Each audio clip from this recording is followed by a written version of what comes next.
Hoje, os tsunamis matam milhares e varrem tudo o que há em seu caminho.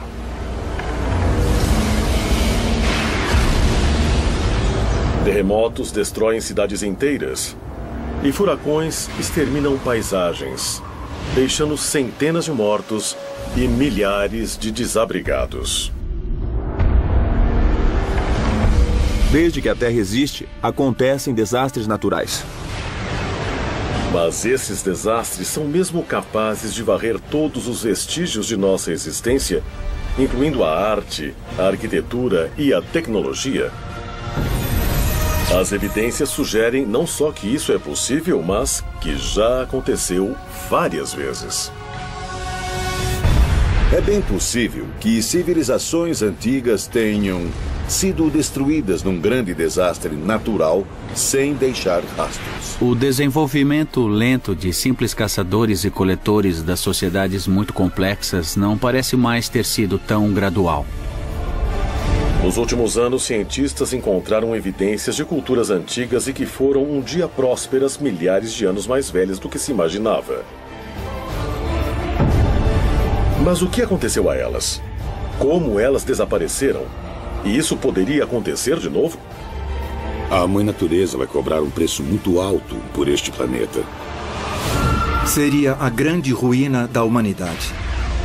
Estamos mesmo destinados a ser varridos da face da Terra e nos tornarmos só mais uma civilização perdida. Civilização perdida.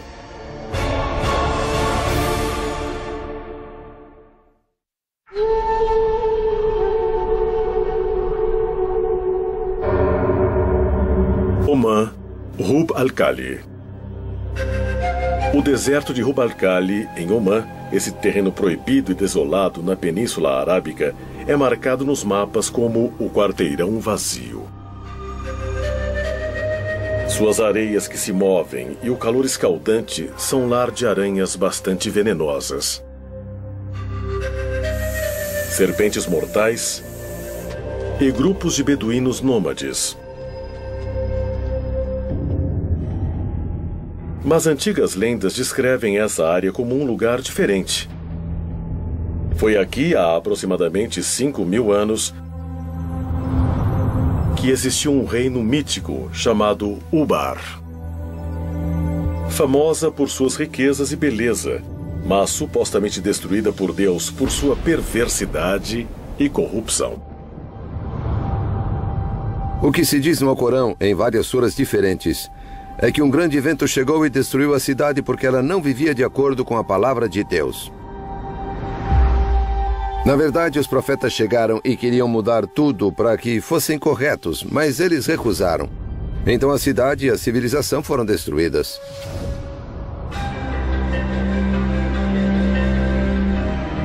Durante séculos, historiadores e exploradores buscaram provas da existência de Ubar. Mas foi necessária uma combinação incomum de tecnologia espacial e arqueologia tradicional para encontrar evidências de que Ubar pode ter sido mais do que um mito.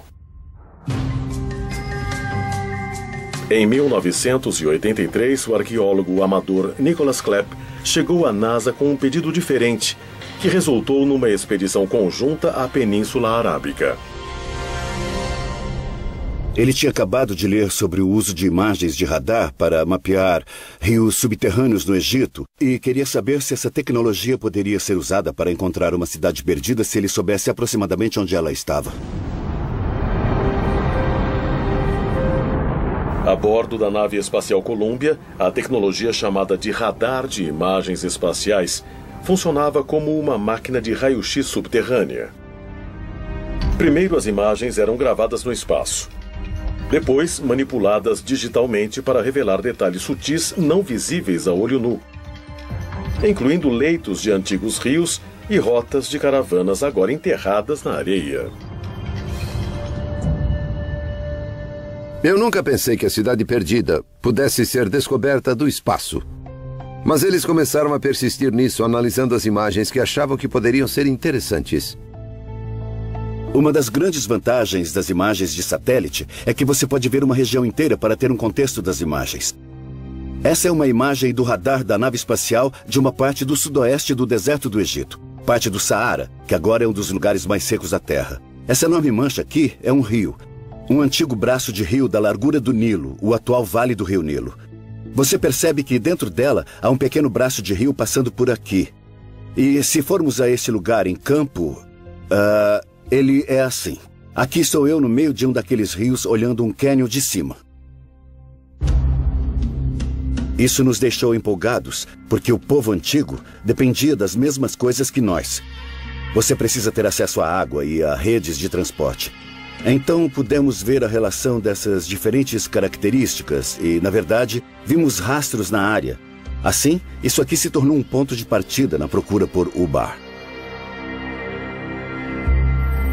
As imagens de radar por satélite do deserto de Rub al-Khali também mostravam antigas trilhas de caravanas convergindo numa área no limite leste do quarteirão vazio.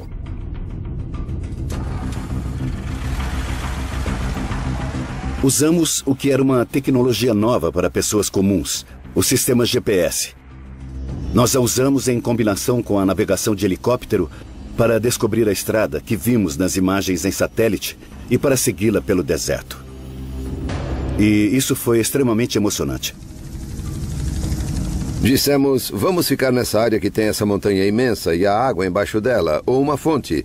E aterrissamos e eles disseram, bom, o que você acha desse lugar? E eu disse, nossa, olha só, você pode ver as estruturas. Isso corresponde à primeira parte do que um lugar antigo deve ter, feito de pedras, paredes, construções, esse tipo de coisa, e muita cerâmica para todo lado. Depois nós identificamos vários lugares que eram claramente importantes até hoje, e um deles era Ubar. Você tem que visualizar centenas de milhares de caravanas com centenas de milhares de camelos, burros e tudo mais, carregando suprimentos e materiais da costa por esse lugar em particular na antiga Ubar. Esse era um posto de comércio para reunir caravanas de camelos que atravessavam o deserto. Havia, na verdade, uma fortaleza lá, mas ela só guardava o suprimento de água, que era uma maneira das caravanas de camelos serem controladas. Se quisesse passar pela área, tinha que pagar seus impostos. Outras escavações no local revelaram evidências de 8 torres ligadas por paredes de 9 metros. Isso se encaixava na descrição de Ubar no Alcorão como a cidade dos pilares. Mas se a lendária cidade realmente existiu, isso quer dizer que outras histórias sobre Ubar seriam verdadeiras? Sua destruição por afundamento na areia, por exemplo.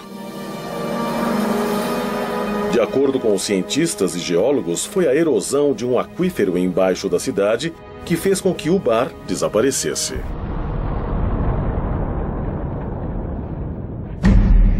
A evidência arqueológica em torno do local parece indicar que, quando os suprimentos de água diminuíram, a fortaleza desabou com o escoamento. E as pessoas foram embora, muitas delas morreram. Foi o mesmo destino estranho retratado nas lendas antigas. Mas um evento tão bizarro poderia realmente varrer uma população inteira? Ele poderia destruir todos os vestígios de uma cultura, uma língua, uma civilização. De acordo com muitos arqueólogos e historiadores modernos, uma consequência tão devastadora não só é possível, mas também muito provável. Nós não sabemos muito nem sobre a história relativamente recente. Se você voltar 2 ou 3 mil, 4 ou 5 mil anos, depois da última era do gelo e talvez 1 ou 2 eras do gelo, tudo mudou. Até as civilizações humanas, organizações humanas, comunidades humanas, elas se perderam. Culturas mais antigas, particularmente as que não tinham escrita, são esquecidas frequentemente. Não há registro histórico, claro. E o único registro em potencial é o arqueológico. Então, isso exige que um arqueólogo encontre o que ficou para trás e depois reconstrua a história a partir disso.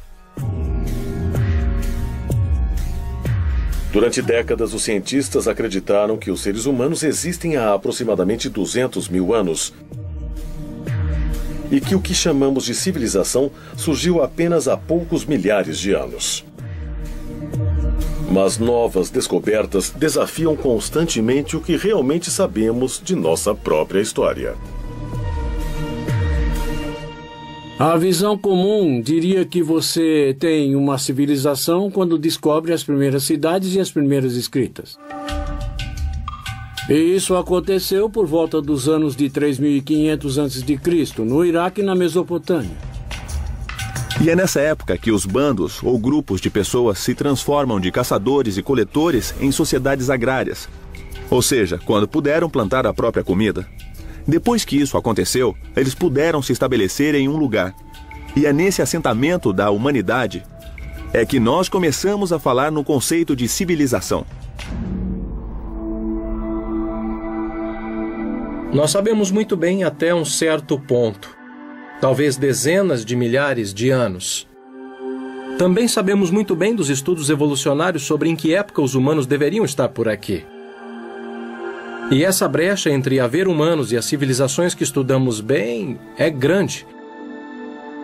Então existe uma questão excitante sobre desde quando há civilização.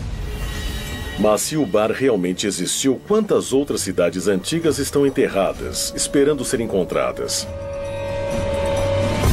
E uma vez descobertas, o que vamos encontrar? Talvez a evidência de nosso próprio passado. Ou vamos encontrar pistas para a nossa futura destruição? Çayırfa, leste da Turquia, 1994. Numa montanha rural, o arado de um fazendeiro curdo parou abruptamente quando ele atingiu uma pedra retangular imensa, enterrada em parte na terra. Durante vários dias ele tentou cavar e retirar o objeto difícil. Então, algo inesperado aconteceu. O fazendeiro começou a encontrar evidências de formas estranhas esculpidas na pedra. Logo, sua descoberta atraiu equipes de arqueólogos internacionais até o local. E depois de cuidadosa escavação, uma série de pedras megalíticas imensas foram reveladas. E nelas havia relevos incrivelmente bem preservados de animais, incluindo javalis, raposas, bovinos e várias aves, muitas não nativas da região. Estes são desenhos perfeitamente executados. Alguns leões são realmente incríveis. É bem claro que é um lugar extraordinário. Mas o que foi realmente impressionante é que o local, conhecido como Göbekli Tepe, ou Monte com Umbigo, na Turquia,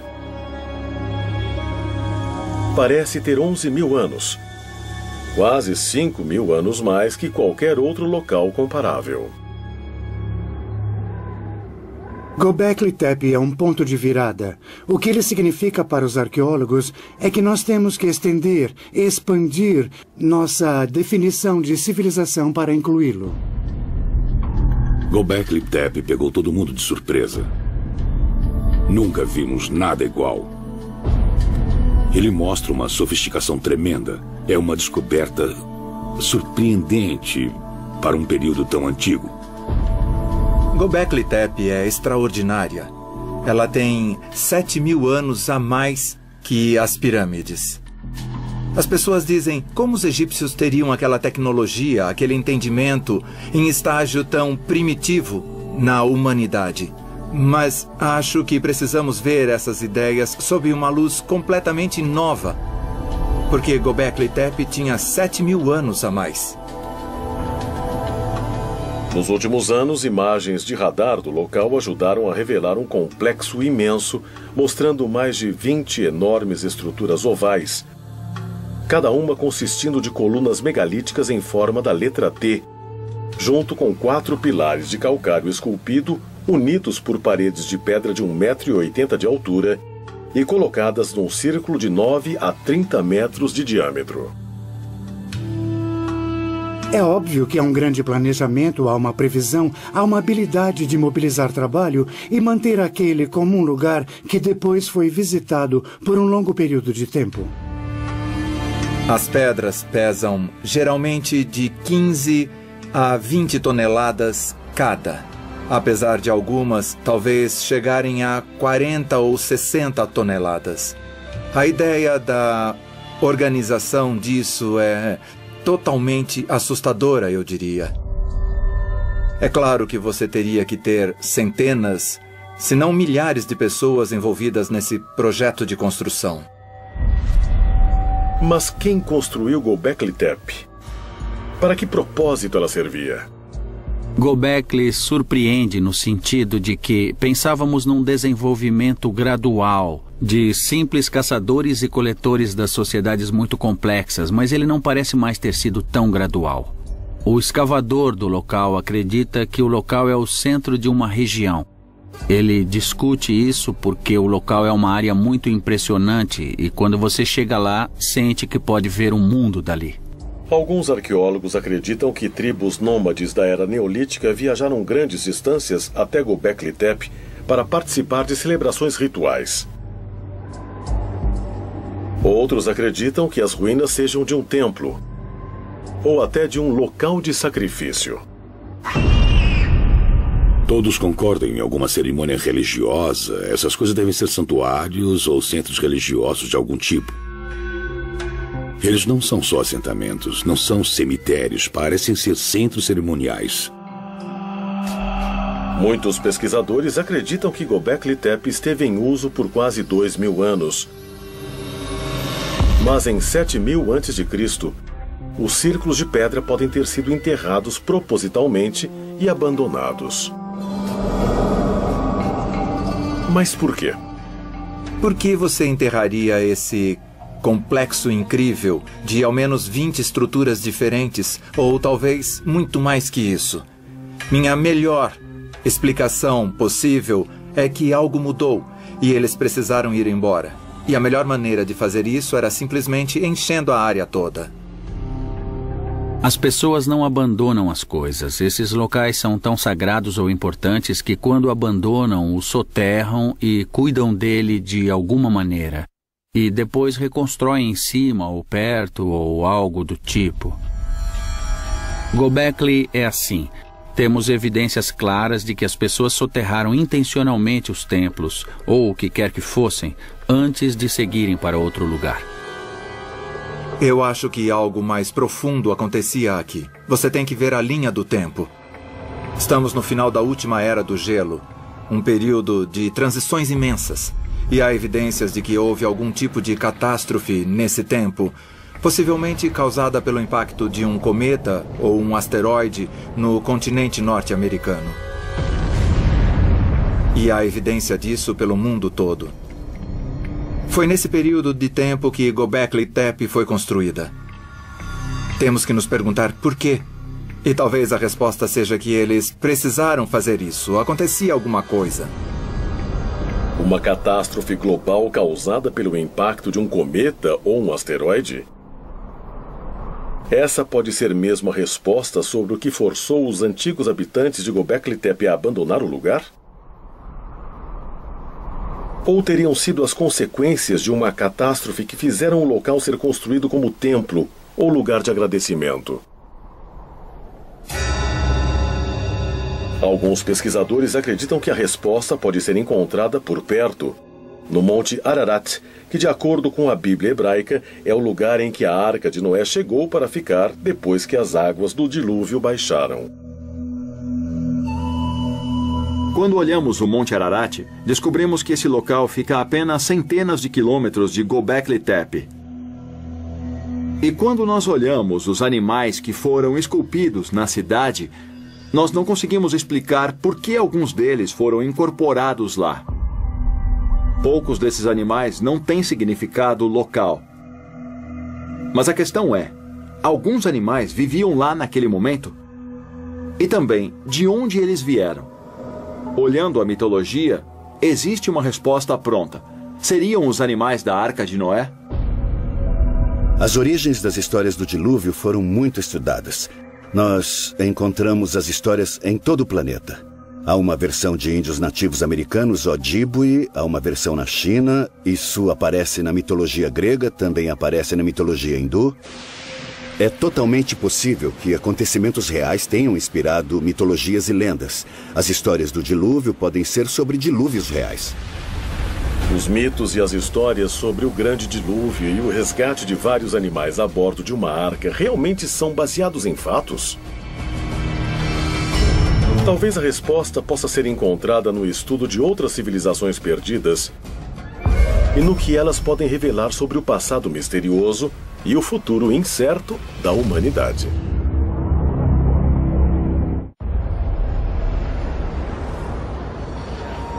26 de dezembro de 2004. Sumatra, Indonésia. Um mega terremoto de magnitude 9.1, gerado a centenas de quilômetros no Oceano Índico, desencadeou um tsunami devastador. Em minutos, mais de 230 mil pessoas morreram e mais de 2 milhões ficaram desabrigadas.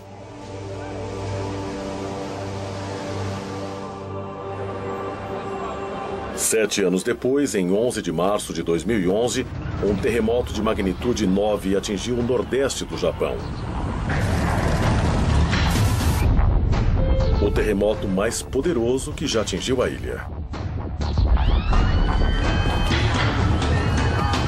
Minutos depois, um tsunami de 9 metros varreu o país, arrastando cidades inteiras e aproximadamente 23 mil pessoas.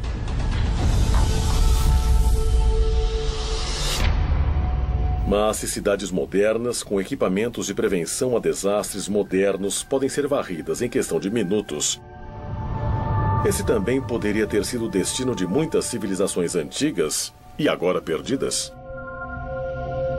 Desde que a Terra existe, acontecem desastres naturais. Tsunamis, terremotos, erupções vulcânicas, tudo isso aconteceu antes de haver humanos para contar histórias sobre eles.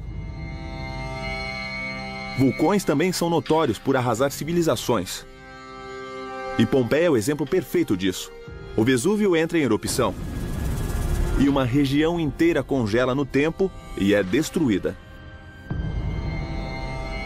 As cidades de Pompeia e Herculano foram soterradas por cinzas vulcânicas, pedra pómeis e também fluxos piroclásticos que alcançaram as cidades. Aquelas cidades foram preservadas e apenas 1.500 anos depois alguém descobriu que elas estavam lá. Infelizmente, não importa o quão sofisticada e tecnologicamente avançada uma sociedade seja, um grande desastre natural pode interromper isso e levá-la para décadas antes ou até mesmo acabar com ela. Heraklion, Creta. Em 1894, o linguista e arqueólogo britânico Sir Arthur Evans chegou a essa ilha no mar Egeu para traduzir várias tábuas de argila recém-descobertas que se imaginavam ser de um período grego antigo. O que Evans descobriu, no entanto, chocou historiadores em todo o mundo. O escrito hieroglífico não era grego, mas de uma civilização desconhecida de 5.000 a.C. 3 anos depois, Evans liderou uma expedição que desvendaria o que ficou conhecido como o Palácio de Knossos.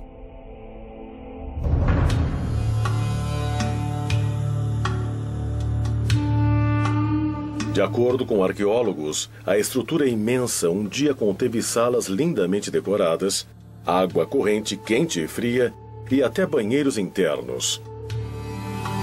Evans chamou o povo que construiu o palácio de Minoicos, por causa do mitológico rei Minos de Creta. A civilização minoica era a superpotência do leste do Mediterrâneo na Era do Bronze. Tinha uma frota enorme e fazia comércio com praticamente todos os povos do Mediterrâneo.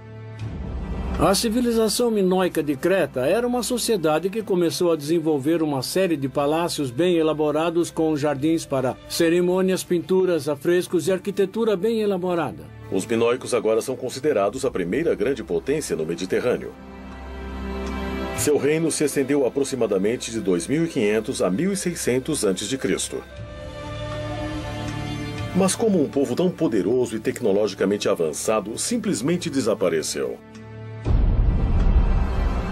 Muitos pesquisadores acreditam que a resposta possa ser encontrada examinando uma das maiores erupções vulcânicas da história da civilização, na ilha de Thera, 112 quilômetros ao norte de Creta. A erupção de Thera aconteceu em 2 ou 3 fases, no período de alguns dias ou algumas semanas. O que achamos que aconteceu é que houve alertas suficientes porque não encontramos esqueletos em Thera, como encontramos em Pompeia e em outros lugares. As pessoas devem ter tido a chance de deixar a cidade. Mas o resto das pessoas, por exemplo, em Creta, não podia esperar que a erupção do vulcão as afetasse como realmente afetou. Na vulcanologia, falamos em diferentes tipos de erupções vulcânicas, desde as brandas, geralmente com fluxos de lava, a erupções plinianas, e também temos as ultraplinianas, se forem muito grandes. A erupção de Thera foi uma erupção pliniana, ou talvez até ultrapliniana, foi muito explosiva. Essa erupção incrivelmente explosiva destruiu muito da ilha. O céu escurece, a nuvem da erupção se espalha e começa a depositar cinzas. O que é encontrado até em lugares como Rhodes e o sudoeste da Turquia. Em outras direções, a evidência da erupção pode ter sido sons de explosões ouvidas ao longe no momento. Agora acredita-se amplamente que a violenta erupção vulcânica em Thera gerou um imenso tsunami que foi na direção das cidades portuárias de Creta. O que temos aqui é uma maquete do mar Egeu no leste do Mediterrâneo e do vulcão de Thera. Então o que vamos ver é o que acontece logo depois da erupção do vulcão. Primeiro, há o que chamamos de onda de preenchimento, quando a caldeira do vulcão desaba. Ela forma um vazio no mar, e aí a onda começa a se espalhar e se mover em direção à ilha de Creta. Era exatamente aí que os minoicos viviam. Essa é a onda inicial, ela começa a se espalhar. Aqui é Creta, e em 20 ou 25 minutos, a onda alcança Creta. O tamanho da onda, ao atingi-la, acaba variando entre 4 e 9 metros. Para entender como deve ter sido para os minoicos, podemos ver o que aconteceu no Japão em março de 2011. É um tsunami imenso e vemos diariamente o impacto na sociedade.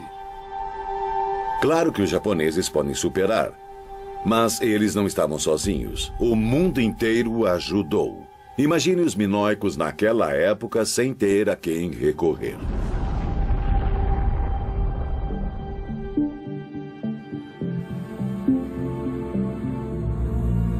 É possível que uma civilização tenha existido, tenha desaparecido e depois outra civilização tenha vindo sem saber que houve uma civilização antes dela? Essa é uma teoria fascinante que leva a todo tipo de especulação, porque muita gente, fica querendo saber e perguntando se poderia haver uma civilização na Terra que fosse predadora de outras civilizações. E isso nós não sabemos. Se um vulcão ativo pudesse mesmo varrer todos os vestígios de uma civilização passada, uma atividade vulcânica similar poderia oferecer o mesmo perigo ainda hoje? Pesquisadores de vulcões dizem que sim, e se preocupam com a possibilidade de uma catástrofe dessas ameaçar a costa leste dos Estados Unidos. A ilha de La Palma, próxima a Tenerife, nas Ilhas Canárias, tem algumas falhas e imagina-se que grande parte dela possa escorregar para o mar. E se isso acontecer, ela pode causar um imenso tsunami. O colapso de um vulcão nas Ilhas Canárias, como Cumbre Vieja e La Palma, pode produzir um nível de estrago por volta de 20 mil quilômetros de linha costeira desde Newfoundland e a costa leste dos Estados Unidos, seguindo para o Caribe e o norte do Brasil. O que as maquetes dizem é que quando as ondas chegarem à costa leste dos Estados Unidos, elas estarão por volta de 10 ou 20 metros de altura. Então, é a altura da onda que nós vimos em Sumatra em 2004, depois do terremoto lá, e que nós vimos no Japão depois do terremoto de 2011. Mas um desastre natural, como uma erupção vulcânica, um terremoto ou um tsunami, pode realmente destruir todos os vestígios de uma civilização? Destruí-la tão completamente que mude a história da humanidade por séculos? Talvez a evidência possa ser encontrada em uma tumba antiga cheia de ouro, localizada numa cidade costeira do Mar Negro.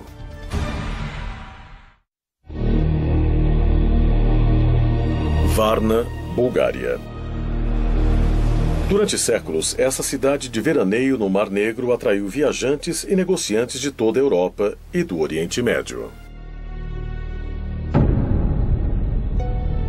No século II d.C., os romanos se aproveitaram da primavera quente do local para construir uma série de banhos públicos.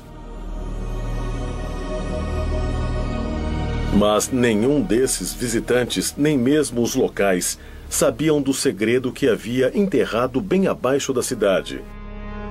Um segredo que mudaria a história europeia para sempre depois de revelado.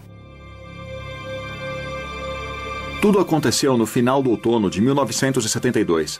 Havia um plano de fazer uma construção na área industrial de Varna. E eles escavavam tudo para a colocação de cabos de eletricidade. Um operário, Reicho Marinov, estava cavando um buraco de 1,20 m quando viu o que pensou ser um antigo artefato de cobre. Marinov levou a peça para casa por segurança. E depois de algumas semanas, alguém da aldeia disse a ele: "Oh, puxa, mas que coisas interessantes você encontrou."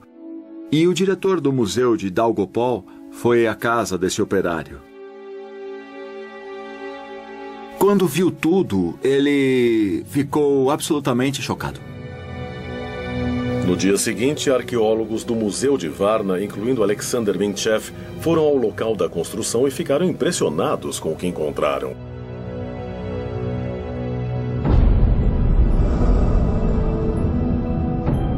No primeiro dia em que chegamos ao local, vimos várias peças de ouro no caminho, esmagadas pelos pés de pessoas que passavam. O pessoal daquela fábrica passava por cima de quilos de ouro várias vezes por dia. E ninguém acreditaria que aqueles tesouros estavam escondidos debaixo dessa área aqui. Outras escavações revelaram que essa área não construída era o local de um cemitério há muito esquecido. Ele continha mais de 300 tumbas que arqueólogos dataram de aproximadamente 4.500 a.C. Mas, mais importante que os restos dos antigos moradores de Varna, foi a evidência chocante do que antes foi uma avançada e próspera civilização. Muitas tumbas com restos humanos foram encontradas, com os corpos colocados em diferentes posições, geralmente com a cabeça para o norte ou nordeste. Eles foram enterrados com seus próprios ornamentos e com suas próprias armas. Há muitos objetos como esse que são realmente extraordinários e encontrá-los todos juntos em um cemitério mostra que havia algo muito importante acontecendo na região de Varna.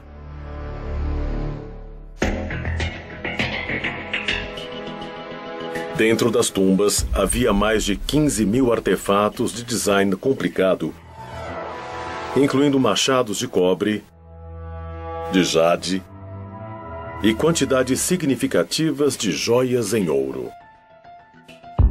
A tumba 43 de Varna é uma tumba especial porque é uma das mais ricas. é de um homem com idade entre 45 e 50 anos. Alguns objetos são realmente incríveis e um deles é uma cobertura para pênis de ouro. Tem tudo a ver com a potência sexual, o poder masculino e a fertilidade. Há isso de um lado, e de outro, há um simbolismo político, a clava de ouro. Não há nada como essa combinação de simbolismo político e sexual em nenhum outro lugar do mundo. O ouro é um indicativo de status. É um material raro, chama a atenção, não mancha, é durável. Ele tem todas essas propriedades que o tornam um bom indicativo de status social e ostentação. Apesar dos arqueólogos terem encontrado objetos de ouro em muitas tumbas, a maioria deles estava concentrada em algumas poucas. A descoberta inesperada de Varna destruiu a visão dos antigos europeus que os historiadores tinham. Nos assentamentos que conhecemos de 1000 a 2000 anos antes de Varna, há objetos e geralmente são objetos lindos. Mas não são tantos de status e não há muita diferença entre as famílias. Pode-se dizer que há 8 tumbas realmente ricas dentro de 300. Então é uma concentração significativa. Acreditava-se que, durante o período pré-histórico, as pessoas fossem iguais. Elas trabalhavam juntas, dividiam tudo que podiam colher e não havia diferença. Nenhuma diferença social, nada. Eles deviam ser como nós. Eles apreciavam ouro e também joias, tinham ferramentas muito úteis. Então, sim, eles não eram diferentes de nós, eram iguais. Evidências sugerem que Varna servia como um centro de comércio pré-histórico que transportava armas de cobre a regiões até na França e na Espanha, aproximadamente 1500 anos antes de centros similares de comércio na Mesopotâmia.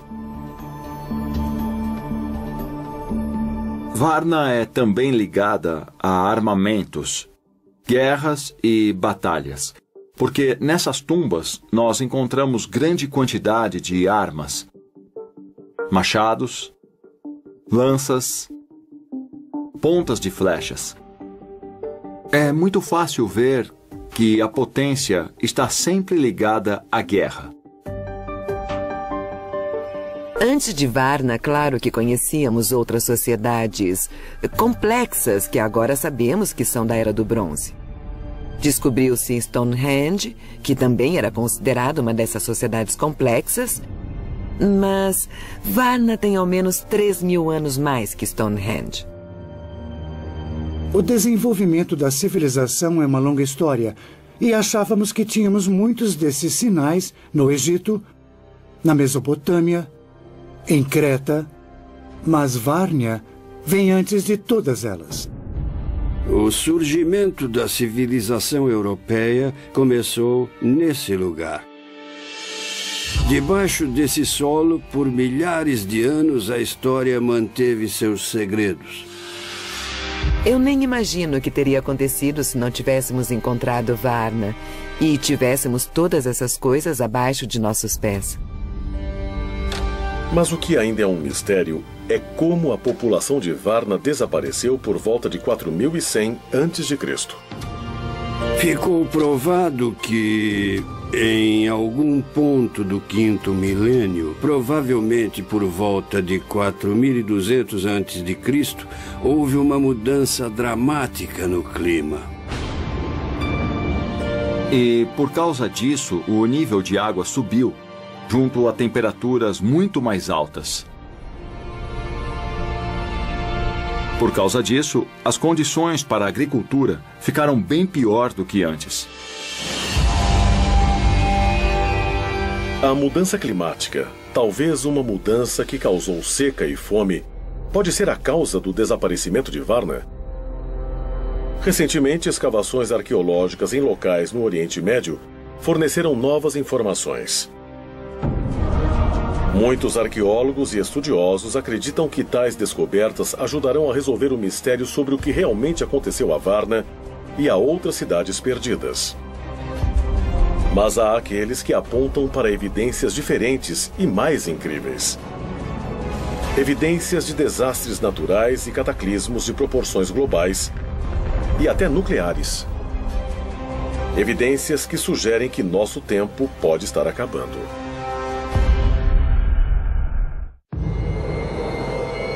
Tel Hamukar, nordeste da Síria. 13 quilômetros ao norte da fronteira com o Iraque.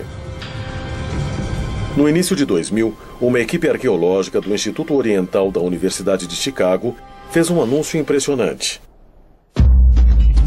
Eles tinham descoberto as ruínas de uma civilização desconhecida com mais de 6.000 anos. As escavações revelaram uma cidade um dia próspera chamada de Tel Hamukar, cheia do que pareciam ser casas luxuosas, negócios prósperos e prédios governamentais. É grande, tem por volta de 1 quilômetro quadrado. Deve ser o suficiente para conter 10 ou 20 mil pessoas, então é bem grande. Quando era próspera, quase certamente tinha uma escrita. Os prédios públicos foram escavados apenas até um certo ponto, mas havia um muro grande em torno deles e portões imensos. Esses elementos de civilização ainda precisam ser recuperados porque hoje estão debaixo de cidades modernas. Hamukar demonstra que nossa noção de cidades, ou seja, com divisão de trabalho, com leis e sistemas legais, estruturas de governo, desenvolvimento artístico e expressão, pode ter acontecido muito antes do que nós acreditávamos. A descoberta surpreendente de Tel Hamukar demonstrou o que estudiosos já consideravam um fato: que a primeira cidade antiga de verdade tinha surgido ao sul da Mesopotâmia, 643 quilômetros mais ao leste do que agora é o Iraque. Mas se Tel Hamukar era uma cidade tão grande e próspera, por que desapareceu de repente? Por volta de 3.500 a.C., eles tiveram um mau dia. Houve claramente um dia em que aconteceu um ataque. Durante esse ataque, o povo de Hamukar foi vencido. Sua cidade foi destruída e, quando ela voltou mais como uma pequena aldeia e nunca mais se recuperou do ataque. Parte desse assentamento do 4º milênio antes de Cristo foi incendiada. A última contagem que vi falava em 12 esqueletos. Eram esqueletos que não tinham sido formalmente enterrados, pelo que sei. O argumento da guerra e da destruição proposital do local é bastante convincente. A guerra no tempo da destruição de Hamukar foi meio que um combate mano a mano. Mas há evidências de que, possivelmente, as pessoas usassem balas em Hamukar. Não balas de armas, claro, mas atiradeiras. Essa é uma ideia controversa que surgiu das escavações em Hamukar. Mas não há dúvidas de que a cidade foi destruída, de que a luta foi brutal e que a cidade foi incendiada. O interessante é que, naquela época, você tinha as cidades do sul, como Uruk, que se desenvolviam, e sabemos disso há muito tempo. Mas há novas evidências de que locais como Hamukar criavam seu próprio tipo de civilização ao mesmo tempo. Havia uma dinâmica do norte versus o sul, e isso acontecia. Então, a destruição de Hamukar pode ter sido o fim desse povo do norte que estava tentando criar seu próprio modo de vida, mas foi vencido pelo povo do sul e isso mudou a história. Centenas de quilômetros a oeste de Tel Hamukar estão as ruínas de outro assentamento antigo, Tel Caramel. Em 2007, arqueólogos escavando antigas tumbas no local descobriram as fundações de 5 grandes torres de pedra, cada uma medindo 4,5 metros de diâmetro e sugerindo uma altura de aproximadamente 6 metros. Imagina-se que elas tenham ao menos 10.000 anos de idade. Elas estão localizadas ao norte da Síria, não muito longe de Göbekli Tepe, e é bem óbvio que estamos lidando com a mesma cultura aqui. Por que exatamente elas foram construídas é um mistério. A resposta mais óbvia é sugerir que são defensivas e que podia haver predadores, animais ou humanos. Claro que a pergunta é, para que elas eram usadas? Eram parte de uma fortaleza real? Eram torres de observação? Ou elas tinham outro propósito? Para ser sincero, não se sabe ao certo. Tel Carmel, ao noroeste da Síria, é um local importante porque nos dá a primeira evidência de estruturas permanentes construídas em pedra por um grupo de pessoas que data de antes do que eram conhecidas como as mais antigas estruturas na cidade de Jericó por volta de 2000 anos. O que Carmel mostra bem claramente é que temos que abrir mão da ideia de que houve um processo na transformação para o Neolítico. Eu poderia listar muitos outros lugares onde você tem culturas locais distintas que parecem bem elaboradas em seus próprios termos, mas bem diferentes umas das outras. Não é um desenvolvimento, são vários desenvolvimentos, sendo que alguns foram mais bem-sucedidos que outros. A maioria dos estudiosos acredita que Tel Carmel e Tel Hamucar foram destruídas por exércitos invasores do sul da Mesopotâmia.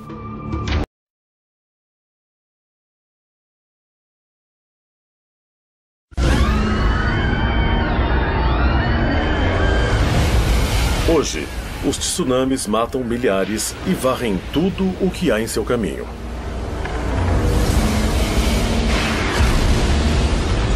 Terremotos destroem cidades inteiras e furacões exterminam paisagens, deixando centenas de mortos e milhares de desabrigados.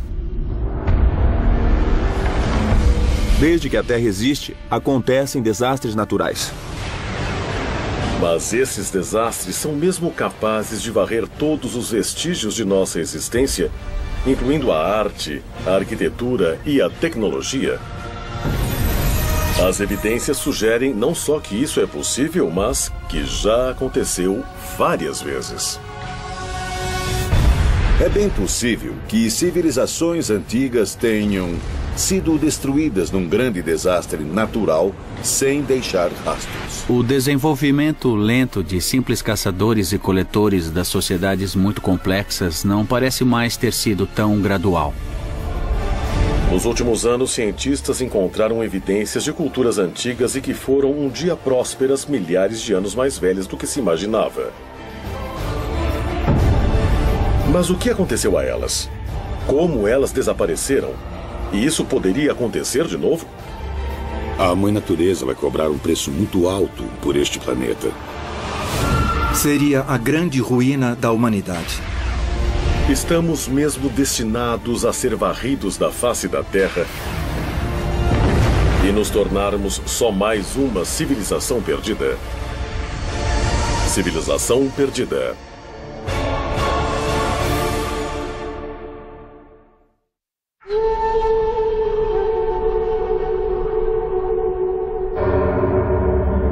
Oman, Ruba. O suficiente e temos um reator nuclear. O que pode acontecer com um reator natural é um desastre na escala de Chernobyl. Uma liberação de radiação que poderia afetar a saúde das pessoas. Uma explosão de fissão nuclear que pode acontecer com urânio em um cenário natural é certamente algo que você não quer que aconteça. Mas ela é tipicamente subterrânea. Pode ser como um vulcão. E então, dessa forma, seria um desastre natural. Alguns cientistas agora acreditam que tal explosão nuclear poderia varrer toda a vida por centenas, se não milhares de quilômetros ao redor do local do depósito de urânio. E se isso aconteceu no oeste da África, poderia acontecer em outra parte da Terra? Talvez em Tel Hamucar. Sabendo o que aconteceu num lugar há 2 bilhões de anos, é bem provável que haja outros bolsões em lugares mais profundos, onde ainda não verificamos bem. Acho que muita gente ainda não pensou na ideia de que pode ter havido alguma grande catástrofe natural que fez as civilizações desaparecerem. Quantas delas desapareceram no passado e nós nem sabemos, porque talvez tenha sido há 20 ou 30 mil anos. Estamos focados agora em civilizações dos últimos 5 mil anos. Nós só vamos até a história chinesa e a egípcia. Civilizações pré-históricas podem ter sido destruídas por explosões naturais catastróficas de lugares profundos na Terra? Ou é possível que a destruição em massa de antigas cidades tenha vindo de locais muito mais distantes? –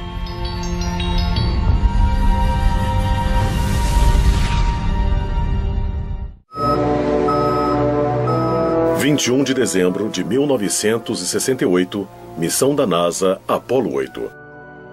Liderada pelo comandante Frank Borman, foi a primeira nave espacial tripulada a chegar à Lua. Completando 10 órbitas lunares, os astronautas captaram algumas das melhores imagens já vistas da superfície lunar.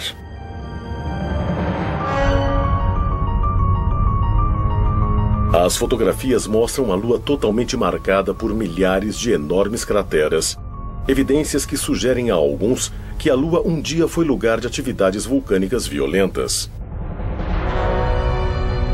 Mas as evidências modernas mostram que houve outro motivo, talvez mais significativo para as inúmeras crateras da Lua, grandes impactos de asteroides que podem ter bombardeado também a Terra.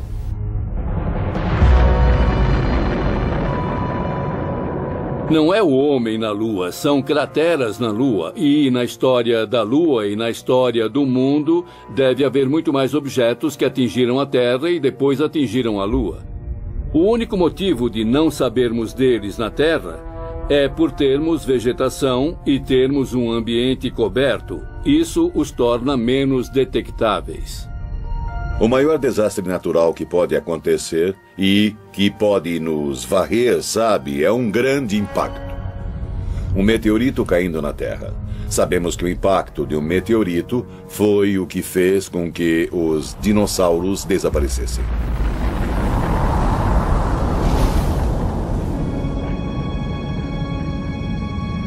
Nós estamos hoje na beira da cratera do meteoro, um local de impacto de meteorito bastante famoso no norte do Arizona. A cratera foi formada aproximadamente há 50 mil anos, quando um asteroide de uns 45 metros de diâmetro chegou veloz pela atmosfera a uns 42 mil quilômetros por hora. Ele impactou o chão com uma força igual a 1000 bombas de Hiroshima.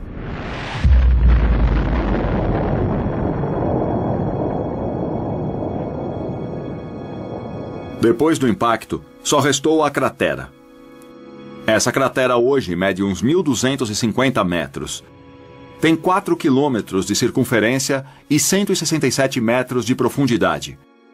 Isso é como ter o monumento de Washington dentro dela, e o topo do monumento estaria na altura da borda da cratera.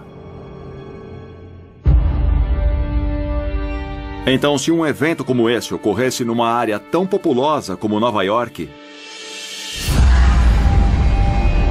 estimamos que a área com perda de vidas poderia chegar a mais de 16 quilômetros. Em junho de 2002, aconteceu algo que pode ter sido um alerta para todos nós. Um asteroide do tamanho de um campo de futebol passou entre a Terra e a Lua. Ele cobria 1/3 do espaço até a Lua. Nós nem sabíamos que ele estava lá até depois de ter passado por nós. Se ele caísse no Pacífico, poderia varrer o sul da Califórnia com um tsunami. Algo com um poder tão destrutivo passou tão perto da Terra e nem sabíamos que ele estava lá até ter passado direto por nós. Não podemos deixar esse tipo de perigo passar despercebido no futuro. Em 2005, a NASA começou a mapear os maiores asteroides conhecidos no espaço e que tinham possibilidade de atingir a Terra. Eles são conhecidos como objetos próximos à Terra. Um objeto próximo da Terra é um cometa ou um asteroide no espaço perto da Terra, nas cercanias da Terra. Tecnicamente é um objeto que pode estar entre 40 e 5 milhões de quilômetros da órbita da Terra.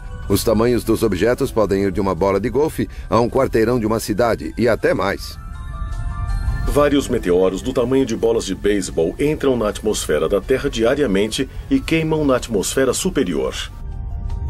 Apenas asteroides de ao menos 30 metros de diâmetro têm a chance de atingir a superfície de nosso planeta. Um dos impactos mais recentes de um asteroide com a Terra aconteceu em 30 de junho de 1908, na região de Tunguska, na Sibéria russa. Um objeto de 30 a 40 metros chegou na atmosfera da Terra, e a pressão da atmosfera na parte da frente do asteroide pequeno foi tão maior que a pressão na parte de trás que ele foi esmagado e explodiu uns 6 quilômetros acima da superfície da Terra.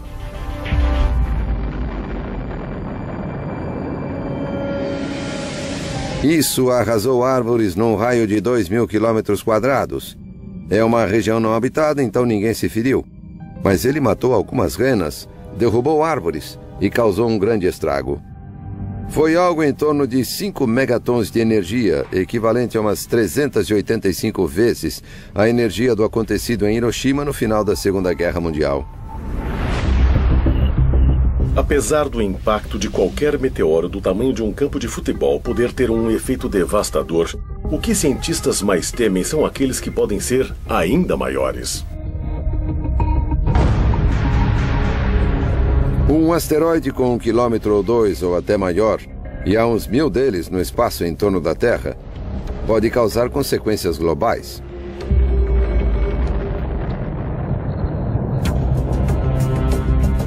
Mas esse não é o grande problema. O grande problema é a poeira e as partículas jogadas na atmosfera da Terra, que podem tapar boa parte da luz do Sol. Pode haver uma chuva ácida, tempestades de fogo, quando algumas dessas partículas caem na Terra, causando incêndios globais. E a fuligem contribui para a poeira e impede boa parte da fotossíntese, necessária para a vida das plantas e, claro, aos animais que vivem dessas plantas. Então, os efeitos secundários é que são o verdadeiro problema no impacto de um asteroide.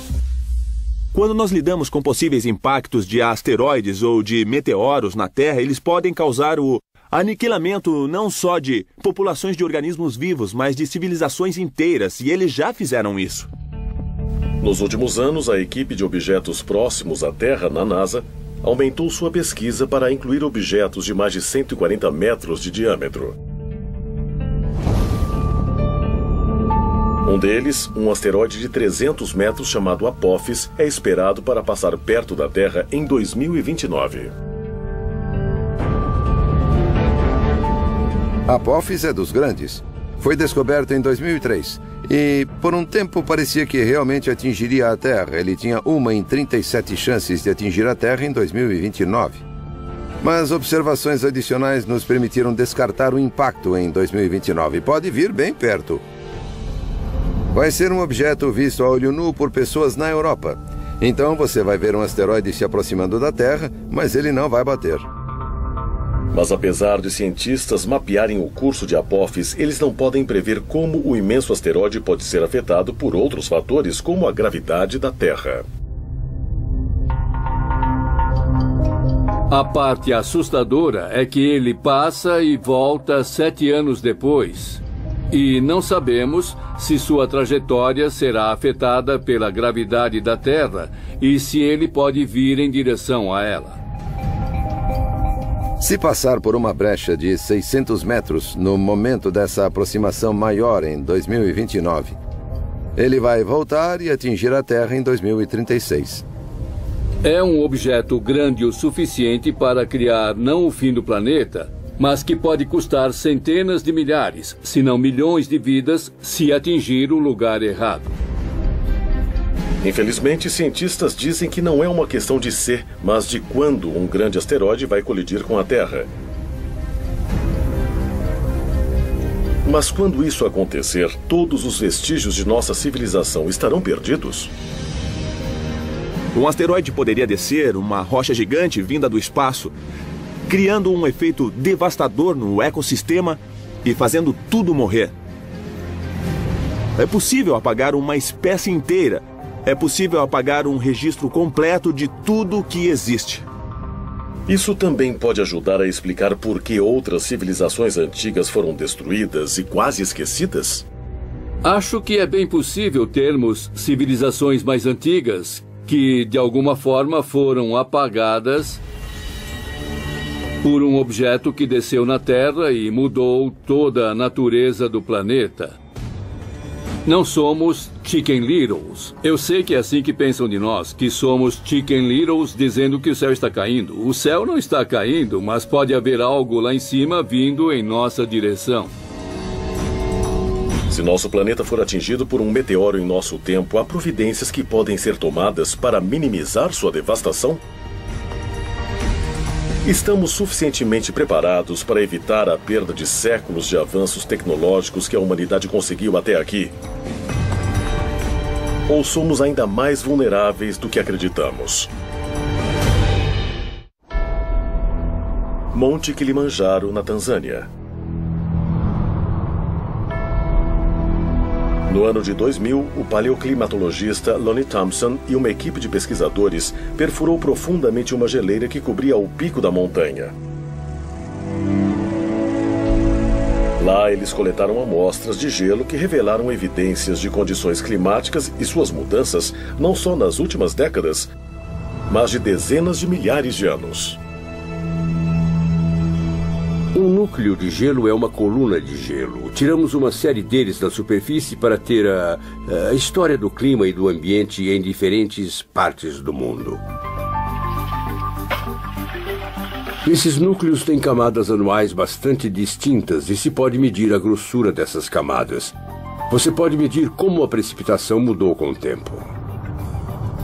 Existe o registro de uma história da composição antiga de nossa atmosfera nas bolhas de ar que são preservadas no gelo. Então, agora temos história de 800 mil anos de pesquisas de coisas como dióxido de carbono, metano, óxido nítrico. Você pode até ver micro-organismos presos no gelo. Nós ressuscitamos organismos que estiveram no gelo por mais de 50 mil anos. Então, tudo que está no ar é arquivado no gelo. Então, o que vemos lá são períodos de calma e depois períodos em que há cataclismos. Essa é a realidade da vida no planeta Terra. Se vai de uma coisa a outra. Universidade de Ohio, fundada em 1870. Guardados aqui em imensos freezers na Universidade de Ohio, há amostras de gelo que Thompson coletou de geleiras por todo o mundo. Temos mais de 7 mil metros na sala agora. É a única coleção tropical de gelo no mundo. Temos núcleos lá do Kilimanjaro, temos gelo de Franz Josef Land no Ártico Russo. Temos uma boa coleção de gelo do Himalaia e do Tibete. O núcleo mais antigo perfurado numa região montanhosa do oeste da China. Ele tem mais de 750 mil anos.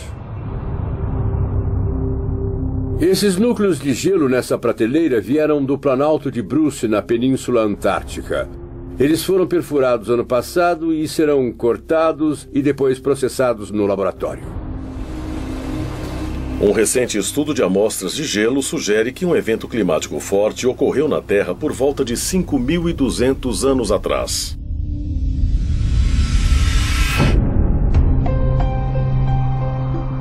Essa mudança brusca coincidiu com um tempo em que muitas civilizações novas surgiam na Ásia e no Oriente Médio.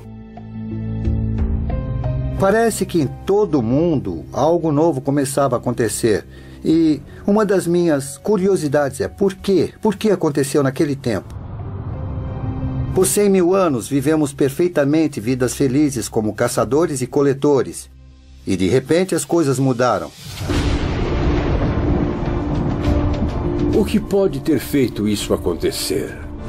Você deve procurar um denominador comum. E o que une todas as sociedades agrárias é o clima.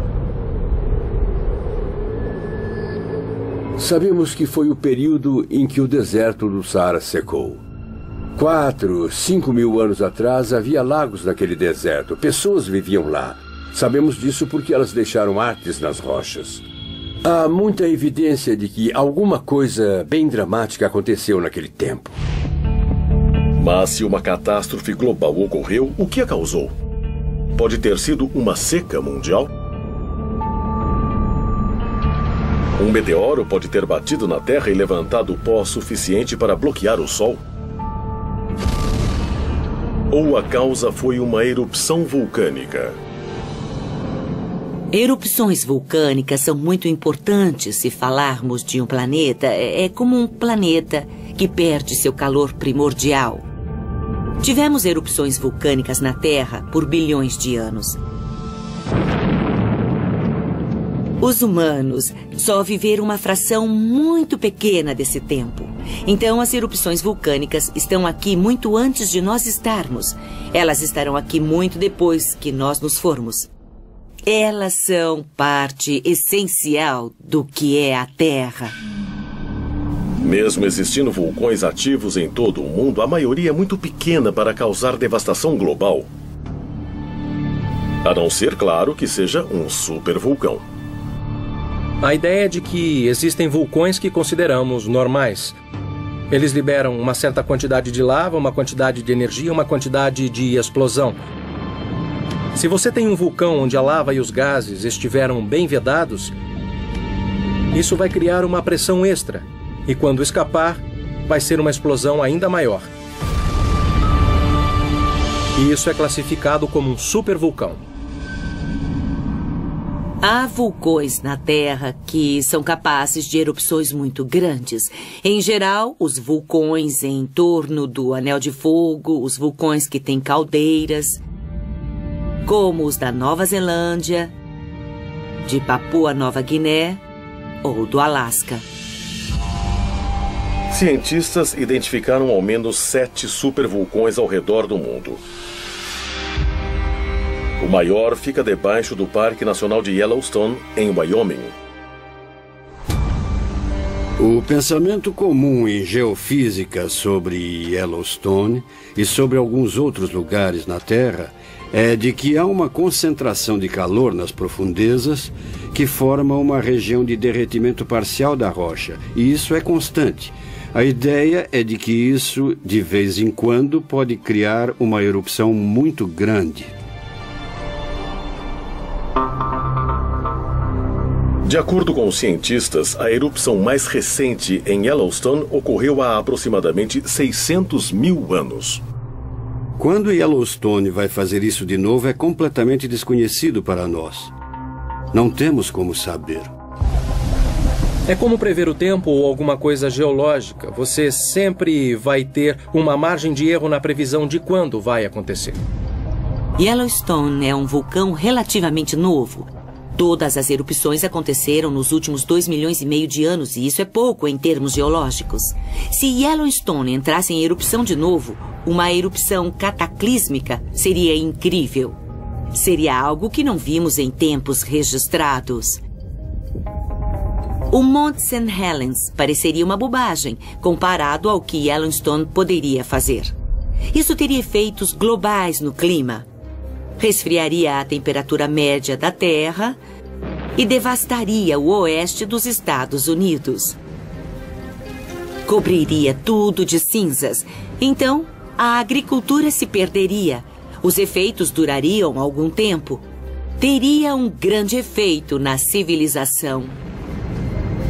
As cinzas e os gases venenosos emitidos numa grande erupção podem criar uma nuvem pelo mundo, bloqueando a luz do sol por muitos anos. Na escuridão, as colheitas e os animais do mundo morreriam, deixando os humanos passando fome. Se Yellowstone explodisse hoje, com grandiosidade, seu impacto na humanidade seria bem maior do que foi no passado, porque há muito mais pessoas. Nós temos 7 milhões de pessoas a mais no mundo a cada mês. Isso é sem precedentes. Então, temos vulnerabilidades para as quais não estamos preparados. A sociedade moderna é frágil, da mesma maneira que algumas sociedades antigas de larga escala eram. Há muita gente em volta. Confiamos muito no uso intenso dos recursos naturais. E claro que degradamos esses recursos já que usamos tanto. Muitas pessoas acham que estamos numa situação clássica de colapso. Os humanos são muito dependentes da natureza. Nós esquecemos disso no mundo moderno. Mas há forças por aí muito maiores do que qualquer um de nós. E essas forças estão ativas e tiveram impacto nas culturas e nas civilizações do passado. Desastres cataclísmicos globais podem parecer ficção científica. Mas acredite se quiser, muitos governos e empresas se preparam para tais eventos. Infelizmente, uma grande pergunta paira diante deles. Seus planos funcionarão?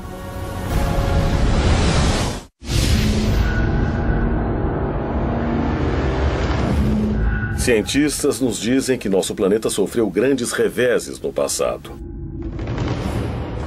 E durante esses eventos, o número de plantas e de espécies animais se reduziram a poucos sobreviventes. Mas se a civilização como conhecemos de repente chegar ao fim, toda a nossa cultura e tecnologia realmente desapareceriam? Há muitos exemplos na história de povos do passado que tinham tecnologias ou entendimentos que se perderam. O mais famoso, claro, é o da Biblioteca de Alexandria, no Egito. Com a destruição dessa biblioteca nos primeiros séculos da nossa era, enormes conhecimentos acumulados de antigos foram perdidos. E não era só o registro dos egípcios, claro, era da maior parte do mundo clássico. O que acontece a uma civilização se todo o seu conhecimento reunido for destruído? Nós nunca vamos saber que grande civilização nós poderíamos ser hoje, porque a Biblioteca de Alexandria foi destruída. Havia tanto conhecimento, especificamente muito conhecimento médico, que os egípcios tinham e que não temos mais. Nós já recuperamos muito dele, ou talvez redescobrimos muito dele, talvez. Mas quanto mais avançados seríamos se não tivéssemos perdido isso e esperado para redescobrir alguma dessas coisas? É bem possível que descobertas e partes de conhecimento dessas sociedades antigas estejam perdidas para nós para sempre. Claro que nunca vamos saber, já que não temos como descobrir isso.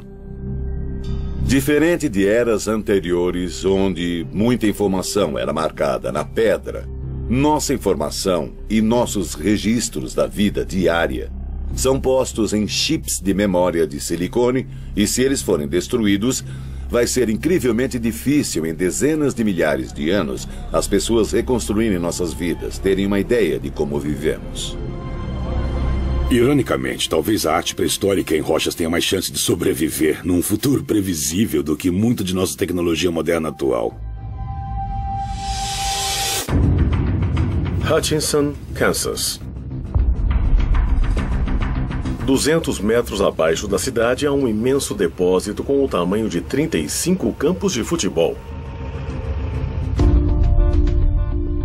Em 1959, dentro de uma mina de sal, o depósito subterrâneo de Hutchinson foi aberto como maneira de guardar em segurança documentos e bens importantes do governo durante a Guerra Fria. Ele é conhecido como o Depósito Eterno e talvez seja a maior cápsula do tempo conhecida no mundo. O subterrâneo não é sempre o melhor lugar para guardar valores, mas tem algumas qualidades muito importantes. Há uma temperatura muito estável e muitas reações químicas. As reações de desgaste dependem da temperatura e de suas flutuações. A umidade também tem um papel importante. Se você tiver uma umidade estável, particularmente que não seja muito baixa nem muito alta, ela age como um maravilhoso conservante. Esse é um dos motivos dos museus serem mantidos em temperatura e umidade estáveis. E uma maneira fácil de encontrar essa temperatura e umidade estáveis sem usar muita energia é indo para os subterrâneos, e especialmente num lugar como uma mina de sal, onde há o preservante natural da ação do sal. Por exemplo, as peles animais que foram usadas para criar os pergaminhos do Mar Morto foram lavadas no sal do Mar Morto, que age como conservante natural e impede que a pele animal seja destruída pelos micróbios. Esse é um dos motivos de ainda termos esses materiais hoje. Entre itens raros e valiosos guardados no local estão as cópias originais de muitos filmes populares e programas de televisão, assim como fotografias históricas e documentos importantes. Com uma temperatura natural constante de 20 graus, as cavernas subterrâneas fornecem condições quase perfeitas para a preservação. Para qualquer civilização, até mesmo para a nossa, se tem uma coisa que você quer preservar, é melhor enterrar num depósito ou colocar numa caverna onde não esteja exposto à natureza. Descobriram-se cavernas por todo o sul da Europa contendo desenhos e pinturas pré-históricas muito bem preservados. Os mais velhos e mais elaborados foram descobertos em 1994 no Vale Ardèche, na França. Cientistas datam a arte dentro da caverna Chauvet em 30.000 a.C. A caverna é uma das mais decoradas da maior era do gelo que encontramos. E isso é impressionante.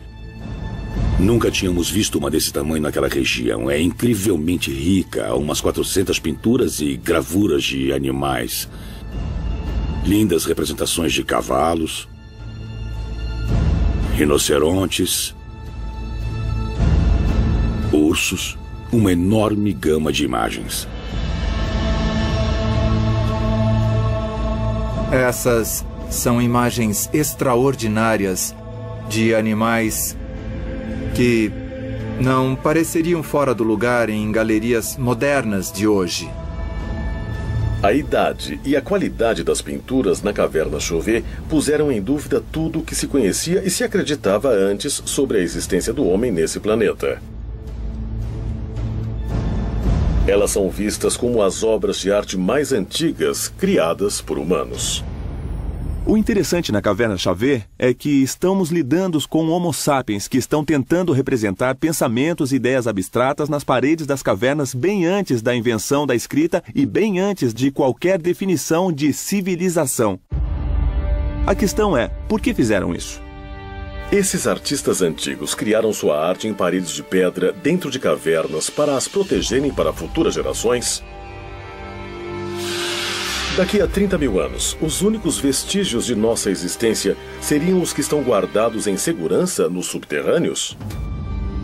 Algo gravado em pedra, se estiver no ambiente certo, facilmente dura milhares, se não talvez milhões de anos, se for num local subterrâneo. Numa ilha remota norueguesa, 240 metros ao sul do Polo Norte, e a quase 120 metros de profundidade numa montanha de areia, está o depósito global de sementes Svalbard.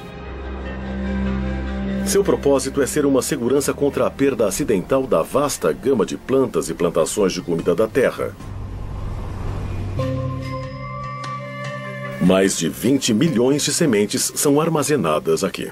As sementes são guardadas em minas de carvão abandonadas, que são locais muito estáveis. Algumas sementes podem durar muito tempo, outras precisam ser plantadas para crescer e depois serem colhidas. Então, não é um ambiente estático. Lá, as sementes têm de ser constantemente renovadas e constantemente trocadas por outras de todo o mundo. Acho que o banco de sementes é feito expressamente para um evento que destrua a civilização.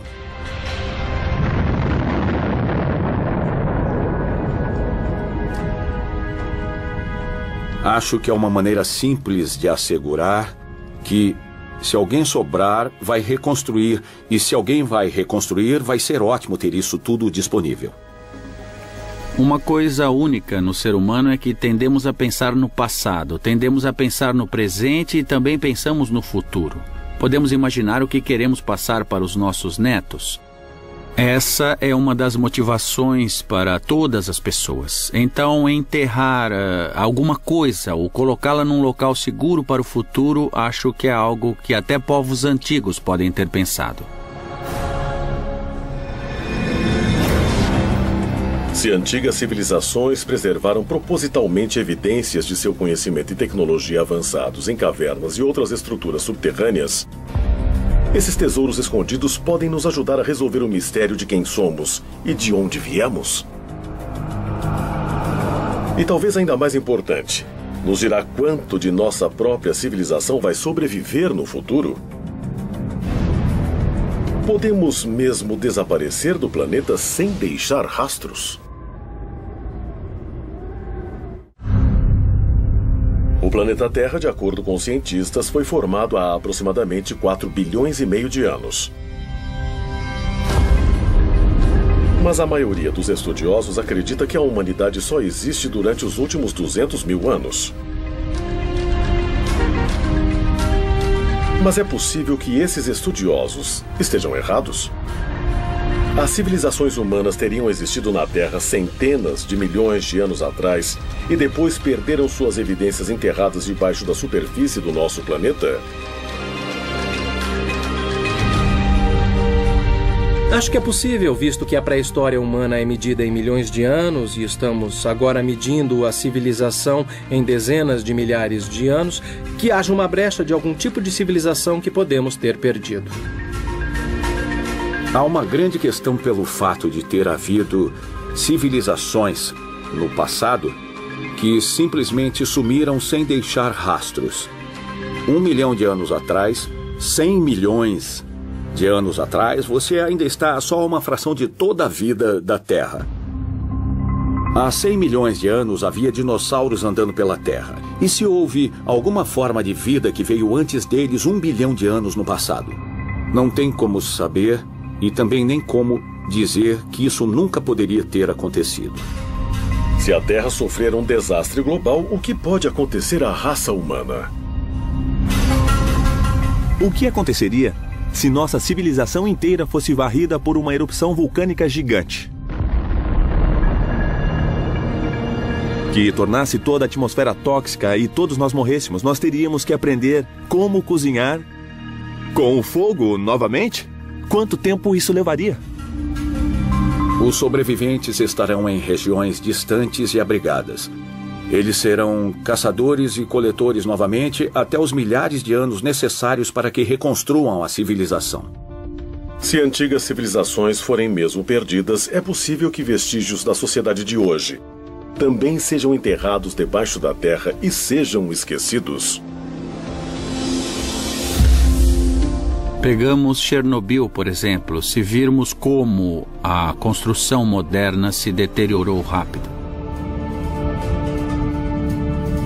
Em 50 anos, muito da infraestrutura se deteriorou significativamente.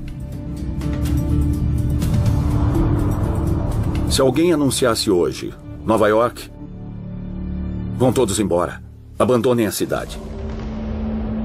Daqui a 1000 anos, ela estaria soterrada por escombros debaixo d'água. A maioria dos prédios já teriam desabado há muito tempo. Tem mais um fator aí, os 10.000 anos. Não imagino que possa existir alguma coisa que alguém reconheça. Você teria que saber o que procura para encontrar.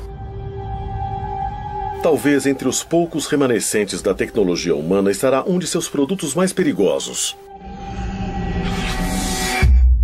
o lixo nuclear. O maior perigo disso, claro, é a radiação. O bom dos materiais radioativos é que eles naturalmente se desfazem e também desaparecem. O problema é que muitos deles levam milhares, dezenas de milhares ou até milhões de anos para isso. Então você tem que pensar numa área segura de depósito que os mantenha por muito tempo. Há muita controvérsia sobre como se desfazer do lixo nuclear que vem da criação de armas e de energia nuclear. Eles têm que ser deixados em algum lugar da Terra. Planeja-se enterrar profundamente no solo. Isso se chama uma solução geológica para o problema do lixo nuclear. O Departamento de Energia americano contratou uma equipe de estudiosos para trabalhar com engenheiros nos locais propostos para o derramamento de lixo nuclear. Lá, eles esperam colocar um aviso universal que possa ser compreendido por futuros humanos por ao menos 10.000 anos. Eles precisam pensar numa mitologia que avise as pessoas que há perigo ali. De algum modo devem pensar numa tradição que será perpetuada e passada pelas gerações e manter o aviso, fazendo com que as pessoas fiquem seguras do lixo nuclear. O plano atual em consideração é de um trabalho enorme para cercar todo o local. Quando terminada, a cerca vai medir 10 metros de altura e 30 de largura. O projeto inclui também uma série de marcadores de granito, cada um com 7 metros de altura, gravados com avisos em várias línguas. Mas uma série de sinais de aviso criptografados pode realmente ter efeito? Ou eles serão apenas misteriosos e inescrutáveis como as gravações de Göbekli Tepe ou nos megalitos de Stonehenge?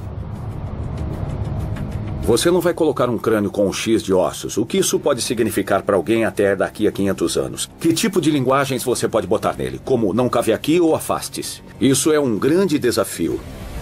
Na vasta história de nosso planeta, a atividade humana ocupa menos de 1% de sua vida de 4,5 bilhões de anos. Mas somos mesmo apenas um traço, residentes temporários destinados a serem esquecidos em mais outros 100 mil anos, ou menos? Eu acho que os seres humanos são capazes, infelizmente, de acabarem uns com os outros. Podemos destruir a raça humana, mas não podemos destruir a Terra. A Terra está aqui há bem mais tempo que nós e estará bem aqui mais tempo que nós.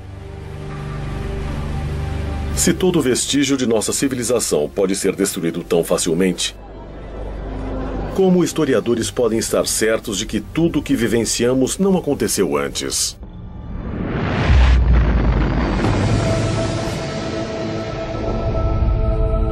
Estamos revendo datas o tempo todo. E acho que, em algum estágio, evidências que provavelmente já estão por aqui vão começar a nos fazer perceber que pode ter havido outras civilizações. Algo que provavelmente nós não reconhecemos nesse momento. A data de origem das coisas vai cada vez mais para trás, seja da cerâmica, dos assentamentos, do uso do fogo, o que for. Nunca nos fixamos numa data e dizemos que não pode ter acontecido antes, porque inevitavelmente outras evidências surgirão. O fato de civilizações terem evoluído mais de uma vez e talvez terem sido varridas por algum evento e voltado de novo pode fornecer algumas lições para nós hoje. O fato é que um verdadeiro estudioso vai perceber que quanto mais informações tivermos, mais vamos perceber que não sabemos nada sobre o mundo. Se pensarmos bem, os registros escritos que temos de um passado distante são tão mínimos que praticamente não sabemos nada. A história da humanidade é mesmo misteriosa? Ou há pistas que ainda estão escondidas, esperando serem descobertas? Quando as encontrarmos, nós entenderemos seus possíveis avisos? Ou vamos ignorá-los e nos tornarmos mais uma civilização perdida?